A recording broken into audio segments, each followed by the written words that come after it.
Ay, pues muchas gracias a todos por estar aquí, sobre todo porque es viernes, ¿no? Y el último viernes ya casi huele a posadas y a vacaciones y a todo, pero pues me da mucho gusto contar con su presencia. Vamos, la charla se titula Las plantas contraatacan, porque prácticamente se relaciona con lo que he estudiado pues ya con más de 25 años. Entonces, es un tema que me apasiona, si me extiendo en el tiempo, por favor me dicen, así como de contrario, estamos muy entre amigos, entonces se vale empezar a decirme si me extiendo. Bueno, primero vamos a comentar con decir que las plantas pues aparentemente tienen una vida pues difícil, ¿no? Son la base de la red alimentaria, eso quiere decir que siempre va a haber alguien dispuesto a comérselas, ¿no? ¿Por qué? Porque representan recursos muy abundantes, son fáciles de encontrar y poseen pues mucha materia orgánica.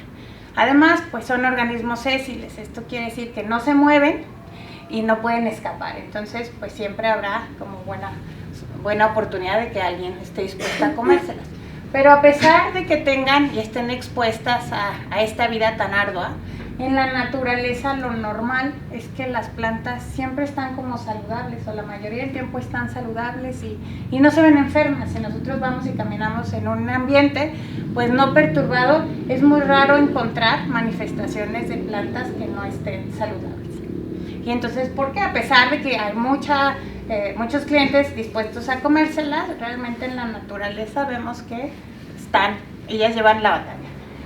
Si nosotros pensamos en quién podrían ser los agresores o quiénes son las fuentes de estrés en las plantas, pues encontramos que los podemos clasificar en dos grupos, los factores bióticos y los factores abióticos. Biótico significa vida, y aquí vamos a encontrar prácticamente a los herbívoros,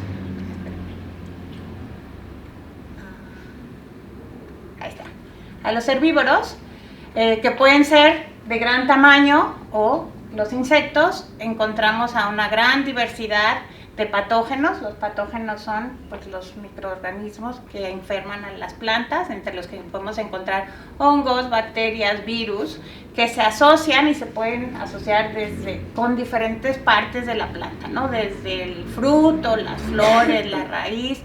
Encontramos también a los nemátodos, pero además de los factores bióticos podemos encontrar también factores abióticos, que no tienen que ver con vida, y estamos hablando particularmente de las condiciones en las cuales van a estar expuestas a condiciones ambientales: exceso de frío, exceso de calor, falta de luminosidad, falta de agua.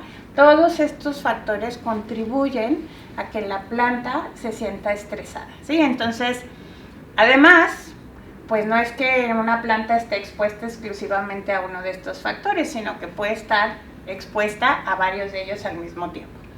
Cuando nosotros hablamos en términos de patógenos, regularmente hablamos que las plantas, en comunión con un patógeno, a esto recibe el término de enfermedad, ¿no? Y esto es muy similar a lo que ocurre con nosotros, ¿no? Cuando nosotros nos enfermamos, nos da una gripe, nos da una tos, pues tenemos una manifestación de enfermedad, y es decir, no nos sentimos bien. En el caso de las plantas, definimos enfermedad como cambios anormales en el crecimiento, en la fisiología, en el desarrollo o en la integridad de una planta o de alguno de los tejidos de esta planta, ¿no? Entonces, las enfermedades se van a manifestar en las plantas a través de los síntomas, ¿no? Y entonces, si nosotros nos enfermamos y vamos al médico porque tenemos síntomas, pues depende del patógeno, pues son los síntomas que vamos a observar.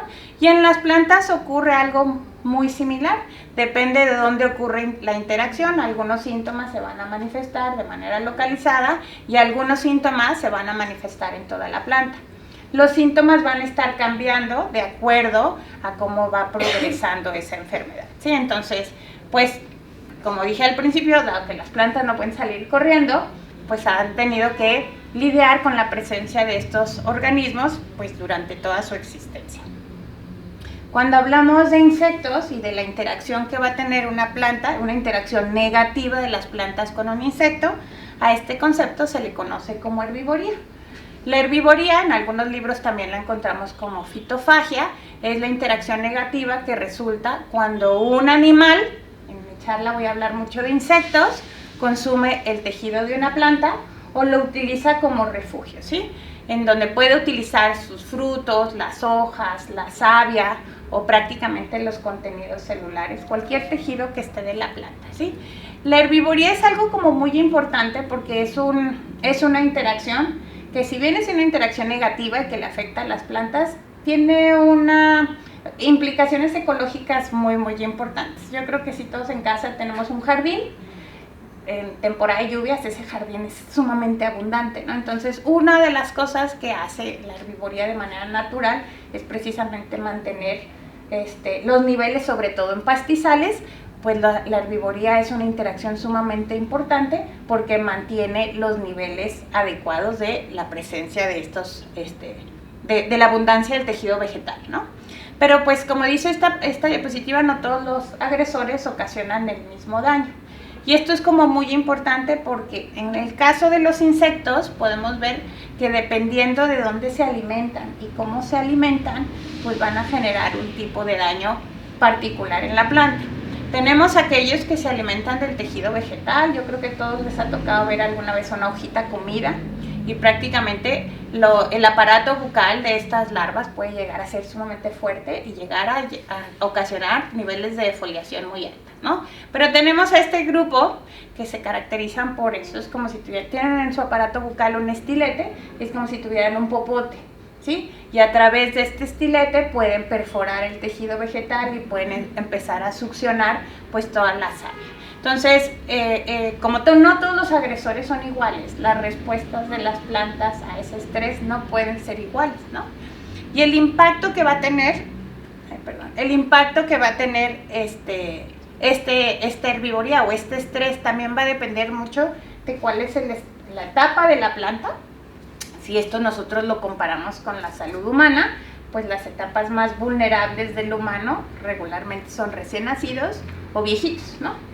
En las plantas ocurre algo similar. La etapa de desarrollo de la planta, regularmente cuando están pues las plántulas muy pequeñas, suelen ser muy vulnerables, o cuando ocurre también un desgaste importante, por ejemplo cuando se van a reproducir. Mucha de la energía de la planta se va hacia reproducción y entonces quedan vulnerables a que fácilmente se las puedan comer o ser utilizadas.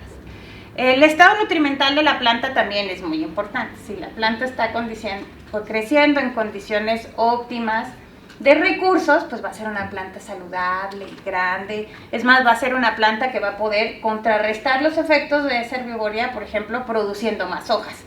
Que un herbívoro le muerde una hoja, pues tiene la posibilidad que, si tiene recursos, de generar un brote nuevo, ¿no? Entonces, pero si no está en una condición nutrimental óptima, pues puede ser quizás uno de los puntos en donde la vuelve mucho más vulnerable a un estrés hídrico, a un estrés salino, que es una condición ambiental, ¿no? Entonces esto también es importante.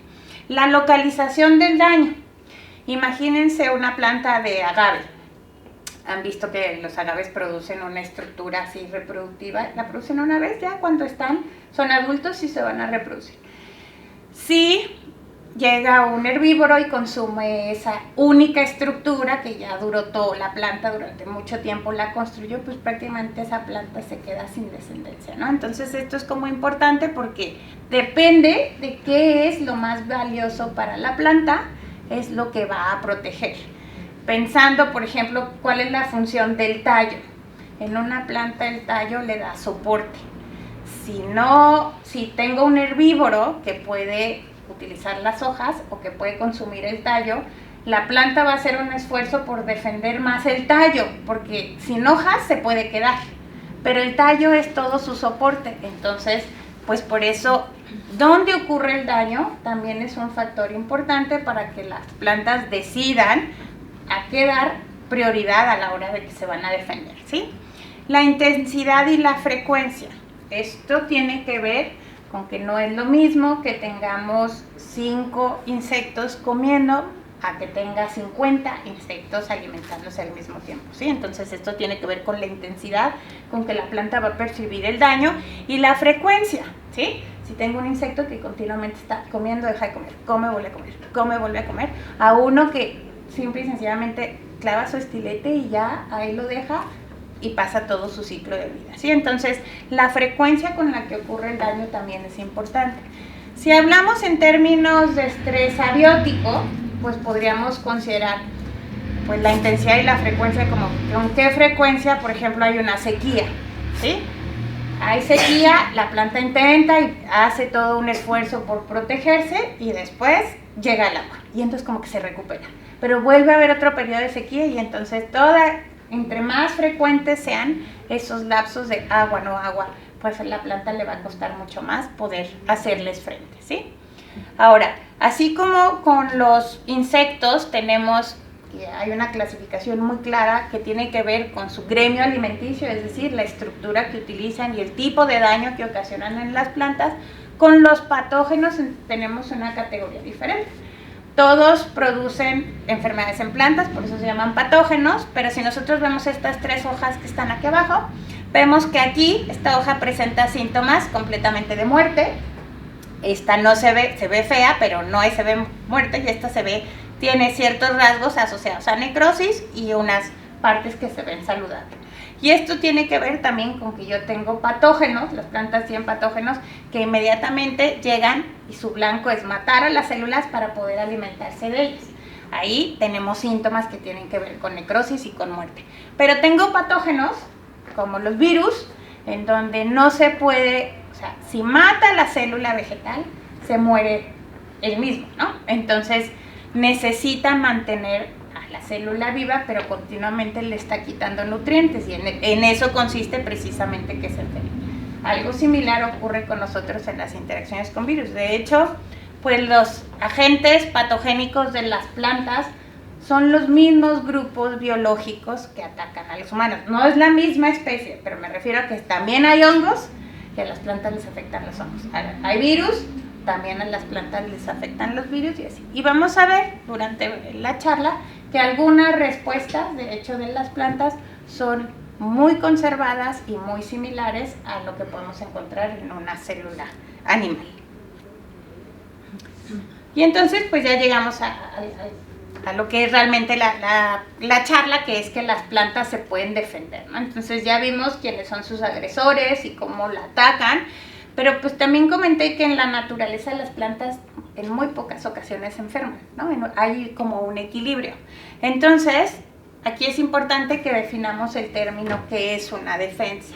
Dice, una defensa es cualquier atributo que contrarresta los efectos dañinos de un agresor. Entonces, algo que va a ir dirigido contra el factor que está atacando a la planta. Puede reducir su preferencia o su desempeño. ¿Qué significa lo de reducir su preferencia o desempeño? Yo soy una planta, me va a atacar un insecto, pero algo hago o produzco o tengo un rasgo morfológico que hace que ese insecto prefiera a otra planta en lugar de preferirme a mí, ¿sí? Entonces eso sería reducir la preferencia. Y entonces el desempeño es cuando produzco algo que ya el insecto me está comiendo, pero voy a hacer que el insecto se sienta mal, ¿sí? Que le causa una indigestión, que le causa una intoxicación, y entonces voy a hacer que ese insecto coma menos, que produzca menos huevos y que finalmente consuma menos tejido, ¿no? Entonces que esa es la meta. La defensa, entonces, como ya mencioné, la puedo clasificar prácticamente en defensas estructurales que tienen que ver, como su nombre lo indica, con rasgos o características morfológicas, anatómicas, que tienen las plantas para poder. Ahorita vamos a ver algunos ejemplos, pero si observamos a las plantas, vamos a ver que son muy diversas, no todas son iguales, pero hay unas que son como muy comunes. Y en cambio, la defensa química es cualquier compuesto que pueda producir la planta, que de alguna manera pueda detener al agresor, causarle un mal al agresor o interferir con el desempeño de ese agresor. ¿Okay? Y entonces, en este sentido, ya en un concepto como mucho más teórico, las defensas en las plantas se dividen en constitutivas e inducibles. Cuando estamos hablando de constitutivas, son defensas que siempre están presentes en las plantas. O sea, son atributos que desde que nacen las plantas las poseen. Aquí hay algunos ejemplos y más adelante vamos a ver las espinas, los tricomas, algunos compuestos metabólicos. De hecho, hay familias que tienen en su composición ciertos compuestos que ya se sabe que son defensivos, que son típicos y características de esa familia, ¿no? Entonces, esta defensa siempre está presente. Y la defensa inducible es aquella que se activa solo en presencia del agresor, ¿sí? Si hablamos en estos dos términos, podemos mencionar que la defensa constitutiva es una defensa muy cara desde el punto de vista metabólico. ¿Por qué?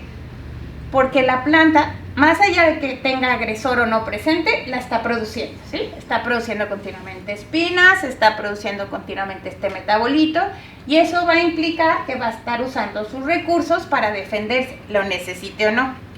Y en cambio la defensa inducible, pues tiene una ventaja, que es una defensa muy barata, metabólicamente es menos costosa, y entonces solo se activa en presencia del agresor. ¿Qué pero tiene la defensa inducible?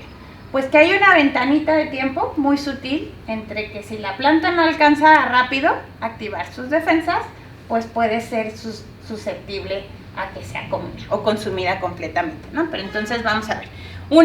Entonces muy cara, esta es en teoría optimizada y muy barata. Ahora, las plantas no nada más tienen una, tienen las dos. Y esta la van a estar activando cuando la necesiten, y si esta es porque en algún momento la planta recibió el beneficio de tenerla, aunque sea costosa, ¿sí? No ha perdido ese rasgo y ese atributo está presente y ha sido seleccionado a través de ese proceso evolutivo, y si permanece es porque pues le ha favorecido. Entonces, dentro de estas barreras estructurales o disuasivas vamos a encontrar las cutículas cerosas, las espinas, la corteza, los compuestos químicos y los tricomas. Las espinas, pues nada más vean, las espinas son disuasores por excelencia, porque en este caso son como dirigidos contra mamíferos más grandes o contra animales más grandes, ¿no? Las vacas van a preferir comerse un arbusto que no tenga espinas, los roedores igual, y entonces este es como un atributo que tiene que ver con un factor disuasivo. Las cutículas cerosas, por ejemplo, la presencia, esto hace que las hojas sean como impermeables, ¿sí? Y este es un atributo que va muy dirigido contra patógenos más que contra insectos, porque la mayoría de los patógenos entran en contacto con las plantas a través del agua, de películas de agua, así es como se movilizan. Entonces, el hecho de que tengamos una estructura que evita que pueda penetrar el agua, pues es un atributo de resistencia interesante. Pues las cortezas es simple y sencillamente impedir, es una barrera física muy potente, porque no fácilmente existen los animales que puedan consumir este tipo de barreras. Y los tricomas, estos les vamos a dejar una diapositiva especial porque son muy bonitos, tenemos de dos tipos, y vemos que los tricomas lo que hacen es, si tengo tricomas glandulares, quiere decir que en la puntita tienen una glándula y que secretan. Aquí suelen producir sustancias que son gomosas. Entonces, estos tricomas regularmente se asocian a que se quedan pegados ahí los insectos, se quedan atrapados. Es como, pues prácticamente son como trampas, ¿no? Entonces, ya los insectos aprenden y saben que esas plantas no les favorecen. Los tricomas que no secretan cosas, actúan como púas, ¿sí? Y entonces cada vez que además que se moviliza, imagínense una oruga moviéndose en una planta que tenga muchos tricomas, pues lastiman o llegan a perforar prácticamente a los insectos en su andar, ¿sí? Entonces, pues eso hace que realmente los insectos se les dificulta acceder al alimento, que es prácticamente la planta, y también les genera mucho daño. Okay. Las espinas, bueno, ya habíamos visto que tenía que ver, lastiman el aparato bucal, generalmente de herbívoros de gran tamaño, por eso no les gustan, y las ceras, pues simple y sencillamente también con los insectos se resbalan, entonces no les gusta, es como si patinaran, entonces se les dificulta. De hecho, si pensamos en la interacción de las plantas y los insectos, un gran reto del insecto es mantenerse sobre el tejido vegetal, ¿sí? Entonces, de hecho, han desarrollado en su anatomía ciertas estructuras que les permiten adherirse a las hojas. Pues las ceras hacen prácticamente que con mucha facilidad se resbalen. Esta es una planta que ya a Luciana le tocó sentir sus defensas. Son compuestos tóxicos, la histamina y el ácido fórmico, que están almacenados precisamente en los tricomas, que cuando la piel, por ejemplo, toca, pues causa una lesión de mucha irritación, de mucho dolor y mucha inflamación, ¿sí? Y prácticamente la lesión se pone muy fea, entonces es nada más dejar que pase, pero sí son plantas que el simple contacto pueden llegar a causar como lesiones importantes. Entonces ahí está la presencia de tricomas y de tricomas de sus glandulares, que ahí precisamente en sus células es donde pueden empezar a producir y secretar estos compuestos. Los rafidios son también estructuras que yo creo que todos estamos muy familiarizados con ellos. Todos alguna vez hemos probado una piña que como que dicen, uy, me escaldé la lengua. Pues tiene que ver con la presencia precisamente de estos cristales. Son cristales en formas de aguja formados a partir de oxalato de calcio que ocasionan lesiones en la boca. ¿Qué otras frutas los tienen? Los kiwis. Pero el kiwi se ha seleccionado, yo creo, material que no está tan presente, pero en la piña yo creo que a todos nos ha pasado. También la arugula. ¿El mango? No, el mango no los produce. Entonces yo no. Pero algo de tener el mango seguro. Entonces estos, pues aquí se ven los cristales. Se llaman rafidios. Entonces, como ya les dije, pues toda defensa tiene un costo, ¿no?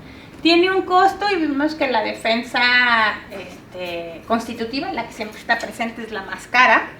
Y aquí la defensa inducible está puesta qué es lo que ocurre cuando un insecto la planta percibe el daño y empieza a reasignar los recursos. Esto quiere decir que recursos que tenía y que iban hacia crecimiento o hacia reproducción, los empieza a mandar para producir metabolitos o defensas, ¿no? Entonces a esto se le conoce como una reasignación de recursos.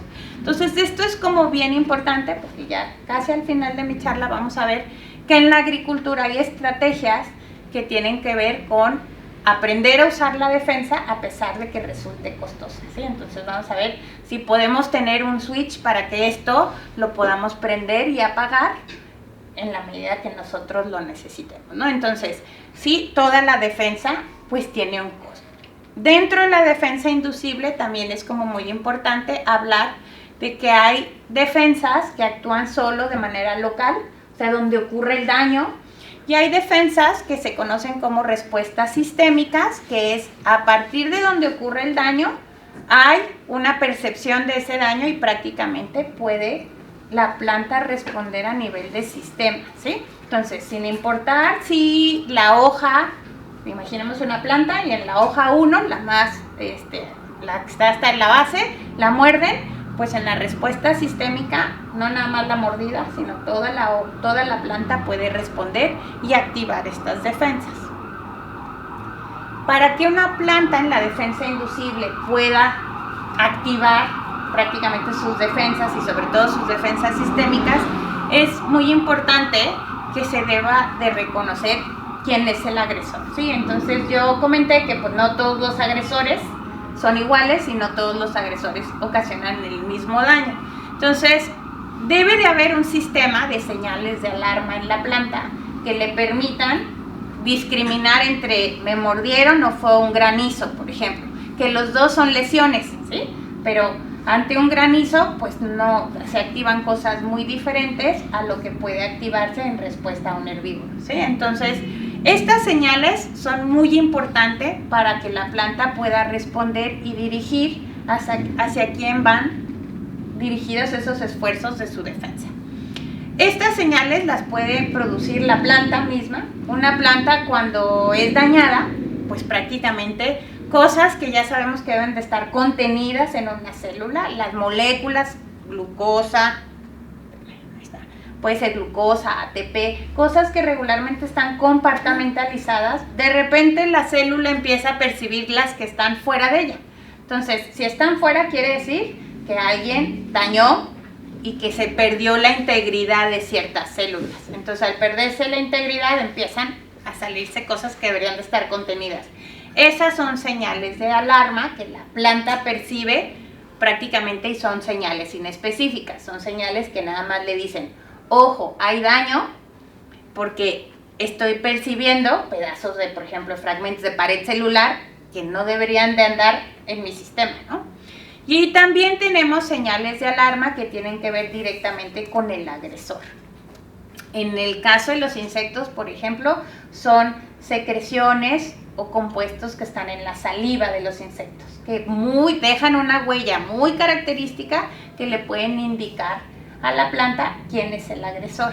En el caso de las bacterias y de los hongos, también producen compuestos y algunas proteínas que le ayudan prácticamente a ese patógeno a poder penetrar la planta. Entonces también de alguna manera la planta los puede percibir y a partir de que percibe a su agresor, pues empieza a activar sus defensas.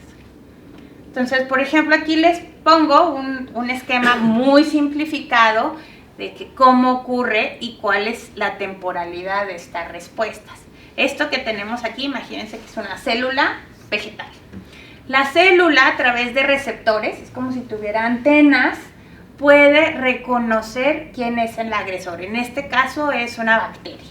Y sabemos que es una bacteria porque tiene una estructura que se llama flagelo que le ayuda a movilizarse. Entonces la bacteria tiene el flagelo tiene una proteína que se llama flagelina y la célula vegetal tiene un receptor que reconoce precisamente a la flagelina. Entonces ya la célula supo que era una bacteria el agresor y en cuestión de minutos y horas activa una ruta que se conoce como señalización. ¿Qué ocurre durante este proceso? Y esta parte es como muy bonita porque aquí se percibe quién es el agresor y tenemos como una serie de antenas que están sensando quién está ahí presente. Después, durante la señalización, se magnifica esa. Entonces, ¿quién sintió el daño? Pues la célula donde ocurrió la interacción, pero durante la señalización, esa señal es amplificada y se manda a todas las células. Regularmente en el proceso de señalización actúan una serie que se les denomina mensajeros que están diciendo, ojo, aquí ya hubo un daño, empiecen a activar sus defensas, ¿no? Y entonces participan unas hormonas que son muy importantes en plantas, que es el ácido jasmónico, el etileno, que su función es como si fueran unos megáfonos, ¿sí? Nada más avisando que aquí hay daño y tenemos que responder. Una vez que estas señales están presentes, la célula empieza a responder y a producir metabolitos, proteínas, a generar barreras para poder defenderse, ¿sí? Entonces, en cuestión de segundos ocurre este reconocimiento, en cuestión de minutos y horas se amplifica esa señal para avisar y que la planta completa pueda responder y las defensas las vamos a tener presentes en cuestión de horas y días, ¿sí? Si el estímulo permanece, la señal completa va a estar prendida y va a estar canalizándose todo a que siga activa esta defensa. Si el estímulo desaparece, si el agresor se va, pues esto puede llegar en cuestión de días a otra vez a sus estados basales, ¿no? Si lo necesitamos y el agresor no está presente, pues es una manera de prender y apagar precisamente esta defensa. Dentro de las respuestas locales, ahí donde ocurre el daño, esta es de mis favoritas, ocurre el cierre de estomas. Esto que tenemos aquí son unas células, un tipo de células que tenemos en las hojas de las plantas que son responsables del intercambio gaseoso. Y entonces, cuando se detecta un agresor, muchas veces la planta puede cerrar sus estomas. Y esto, aquí vemos un estoma abierto y todo lo que tenemos aquí son pequeñas bacterias que están entrando a la planta. Una vez que entran por aquí, ya ellos se pueden movilizar y pueden empezar a multiplicarse dentro de la planta. Muchas veces, si la planta percibe a través de esta señalización que ahí hay un agente externo, lo que ocurre es esto, ¿sí? Se cierra y ahí se impide prácticamente que pueda ingresar esta bacteria, ¿sí? Entonces esto es algo como muy importante, pero ocurre de manera muy localizada, ¿sí? La planta completa no puede cerrar sus estomas, porque si cierra todos sus estomas, pues no puede fotosintetizar, pues se muere, ¿no? Entonces sí es una respuesta muy localizada. Otra respuesta muy localizada es la contención por muerte celular programada. Estos puntitos que vemos aquí sería la interacción de una hoja de tabaco con un virus, en donde cada uno de esos puntitos es un grupo de células que decidió como morirse para contener el virus que estaba dentro y evitar su dispersión, ¿sí? Entonces esto es así como un poco unas células que se sacrifican por todos los demás con tal de contener el avance del patógeno. Se quedan ahí, se muere, y esto, curiosamente, si nosotros vemos, esto sería un atributo de un material resistente. O sea, si nosotros nos dedicamos a buscar resistencias en plantas, pues no buscamos una planta que no tenga nada. Estos síntomas indican que es, en clases les digo que es, a mis alumnos les digo que es una planta luchando, ¿sí? Está tratando de contener, y de hecho es como un sistema muy eficiente. ¿Cómo le hacen esas células para morirse? Pues pobres, porque lo único que hacen es producen muchos radicales libres y se intoxican y prácticamente se mueren en cuestión de minutos. Okay. Dentro de las respuestas sistémicas, estas son de las más bonitas, todas las proteínas antinutritivas que van dirigidas contra insectos. Estas proteínas lo que hacen es, se producen una vez que se siente la primera mordida, la planta las empieza a sintetizar y lo que hacen es que impiden la asimilación de nutrientes por parte del insecto, ¿sí? Entonces el insecto, aunque esté consumiendo tejido vegetal, no lo puede procesar de manera adecuada y termina muriéndose, y en algunos casos no se muere, pero queda muy débil.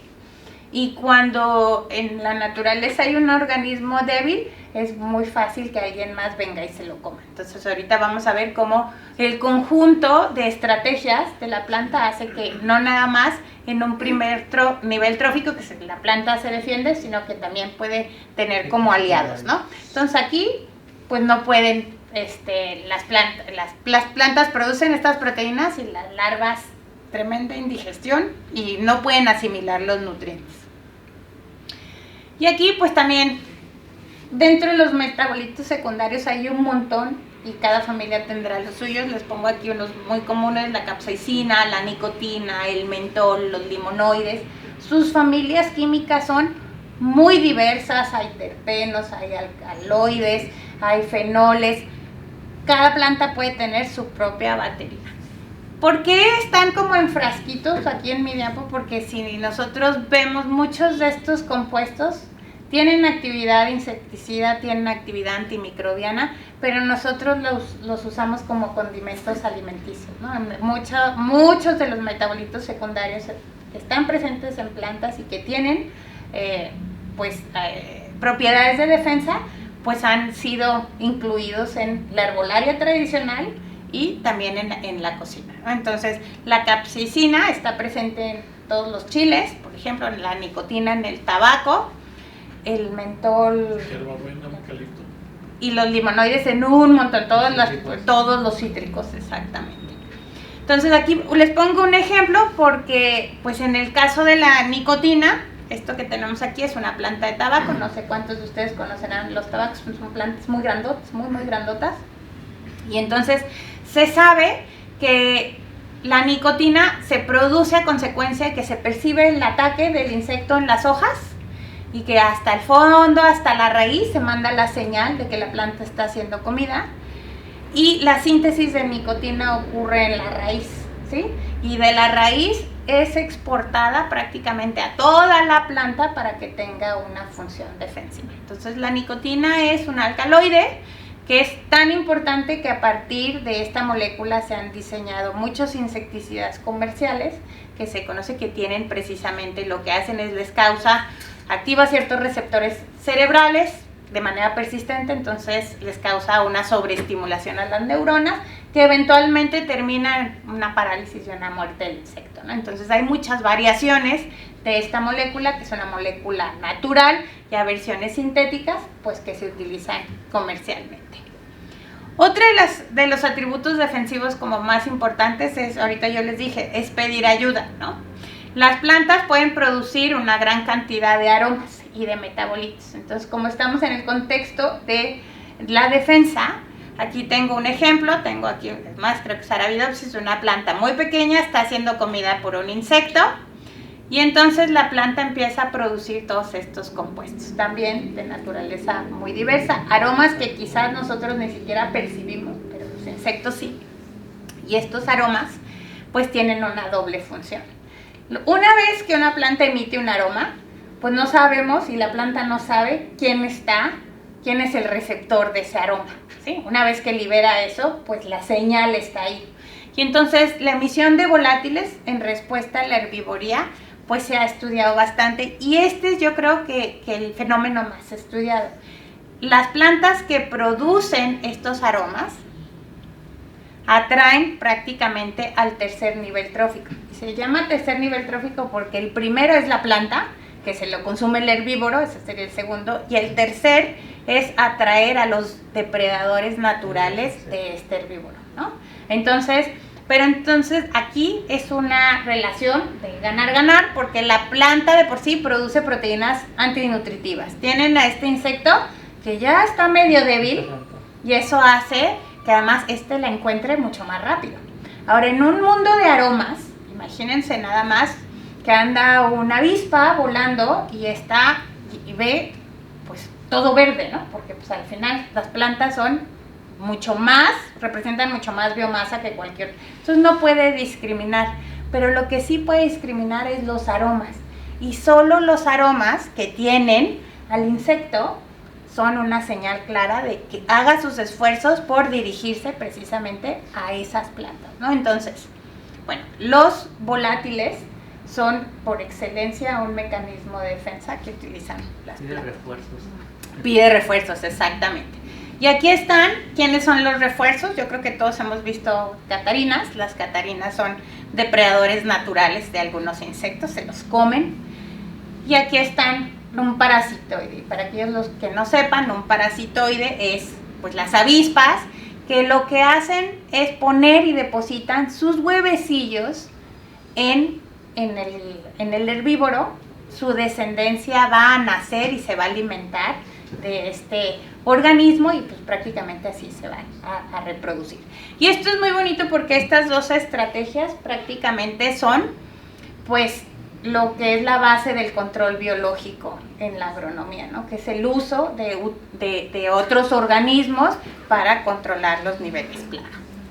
Ok, pero una vez que liberamos los aromas al ambiente, pues no sabemos qué va a ocurrir. Y esta es una imagen de uno de mis artículos favoritos, en donde las plantas pueden modular de tal manera sus defensas que en la mañana producen un buque de aromas que tiene que ver con la atracción de los parasitoides, porque los parasitoides son diurnos, y en la noche pueden modular qué aromas produce, y ocasiona que estos volátiles sean los repelentes hacia las hembras que ovipositan en esas plantas. Entonces, puede ser tan fina esta regulación para decir, en la mañana pido refuerzos, y en la noche, como son de hábitos nocturnos, cambio completamente mi perfume, y ahora lo que hago son repelentes, ¿no? Entonces, la verdad es que es un modelo muy bonito, está bien caracterizado, ya se sabe con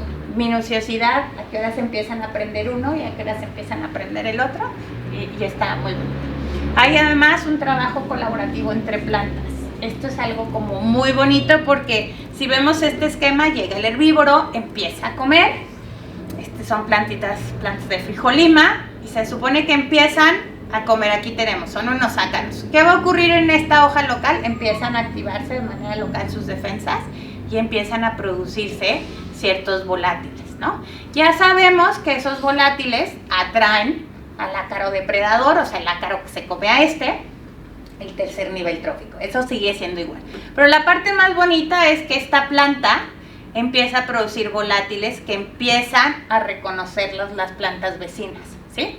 Y entonces es como una señal de alarma que le dice a la vecina: aguas, a mí ya me están comiendo, sigues tú, ¿sí? Entonces esta planta vecina empieza a unirse y empieza a producir también más volátiles para atraer más fácilmente a este depredador sin que ella le estén comiendo, ¿sí? Entonces es una manera de pues magnificar esa respuesta defensiva. Hace unos 20 años a este concepto se le conocía como comunicación planta-planta, que es prácticamente una planta produce algo, la planta vecina lo puede responder, y ahora ya recibe otro nombre y se conoce como priming. Y ahorita les voy a hablar ya muy rápido nada más de eso. Entonces, esto es muy bonito porque además de que la planta misma puede de manera sistémica empezar a producir volátiles, pues puede pedir refuerzos con las plantas vecinas. Y entonces esto último que les iba a decir es nada más que las plantas además tienen memoria, ¿sí? Y esto es realmente un fenómeno que no olvidan quién las mordió. Y no olvidan quién las mordió porque pueden pasar hasta 2 generaciones más esas defensas que están, ese estado nada más de alertamiento. No nacen, la progenie de esas plantas no es que nazca con todas las defensas prendidas, sería muy costoso. Pero nacen en un estado que se le conoce como priming, que es un estado de alertamiento nada más. Están como presensibilizadas y la heredaron a través de la exposición de sus progenitores a ese herbivorio. Entonces, el priming o el preacondicionamiento o sensibilización, como le queramos llamar en español, es parte de los mecanismos de defensa inducible, pero es un estado que permite una respuesta mucho más rápida y de mayor intensidad que cuando están expuestas por primera vez. Y esto ocurre porque tienen una memoria. Y entonces lo que vamos a ver aquí, primero vamos a ver acá abajo, esta raya que aquí tenemos en este lado, la defensa, ¿sí? ¿Qué tanto se defienden las plantas? En la parte basal tenemos cuál sería la defensa de una planta sin daño. Pues ninguna, ¿sí? No se ve. Después tenemos, imagínense que aquí llega un insecto o un patógeno y lo que vemos es se induce sus defensas, ¿sí? Pero fíjense en qué escala estamos. Aquí está una defensa inducida. Una planta estimulada, o sea, una planta que a lo mejor la mamá estuvo expuesta a herbivoría, pero todavía él no, o la progenie no, tiene este estado o este estímulo que se conoce como priming, está presensibilizada, ¿sí? Pero este estímulo, la defensa, si vemos, es bien chiquita, no es costosa. Si fuera costosa se acabaría el juego, ¿no? Entonces, está ahí nada más, es temporal, es muy pequeño, pero si esta planta recibe el estímulo, en esta parte ya se generó como una cosa que se llama una memoria inmune, ¿sí? La planta de alguna forma recuerda quién la dañó, entonces cuando es atacada por el insecto, por el patógeno, su respuesta es mucho más intensa y es mucho más rápida, ¿sí? Y entonces a este fenómeno se le conoce como priming. Entonces la clave aquí está en conocer cuál es este estímulo, ¿sí? ¿Cuál es este estímulo que las plantas están reconociendo para estar en ese estado de prealertamiento? En este sentido se ha trabajado un montón y sabemos que las señales que están aquí y las señales que se producen en respuesta a herbivoría son las mismas, pero al parecer tiene que ver la dosis, ¿sí? Si aquí tienes, un ejemplo, 50 bacterias, el estímulo del priming puede estar hecho solo con 5, ¿sí? Entonces, muy poquito, pero es suficiente para que tenga una memoria.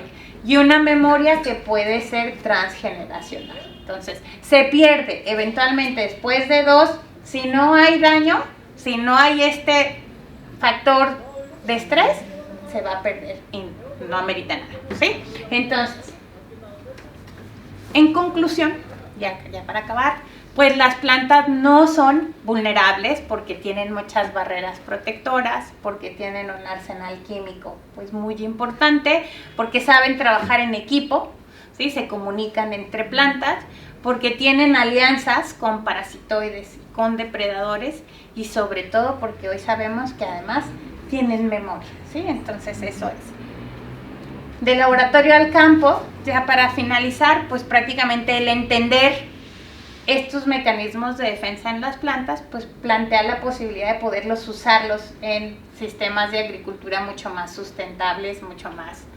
amigables, ¿sí?